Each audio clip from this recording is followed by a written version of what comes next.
काल परवापासून शेतकऱ्यांच्या अकाउंटमध्ये पीक विम्याचे 1 ते 2 रुपये, काहींच्या 5 रुपये येत आहेत, त्यावर काय सांगा? विमा कंपनीनं शेतकऱ्यांची ही केलेली क्रूर थट्टा आहे. एक तर आमच्याकडनं प्रीमियम भरून घ्यायचा आणि पैसे देताना मात्र आमच्या म्हणजे भिकाऱ्याला पण आपण देत नाही अशा पद्धतीने मदत फेकायची. 1 रुपये, 2 रुपये, 5 रुपये, 3 रुपये, 21 रुपये. मुळामध्ये पहिल्यापासून आम्ही सांगतो की सरकारचा आणि विमा कंपनीचा साठालोटा आहे. विमा कंपनीचे लोक आणि सरकारमधले अनेक मंत्री यांचा साठालोटा असल्यामुळे तेरी भी चूप मेरी भी चूप असा हा कारभार आहे.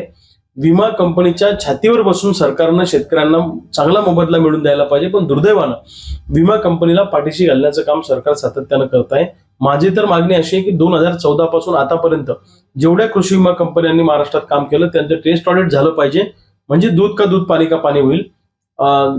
हजारो कोटी रुपये प्रीमियम पोटी जमा करायचे आणि वाटताना मात्र शेकडो कोटी रुपये वाटायचे. ज्या शेतकऱ्यांचं खरं करून नुकसान झालं त्यातले अनेक शेतकरी आजही पीक विम्यापासून वंचित आहेत. त्यामुळे पीक विमा कंपनीच्या विरोधातली आमची लढाई ही सुरूच राहणार आहे.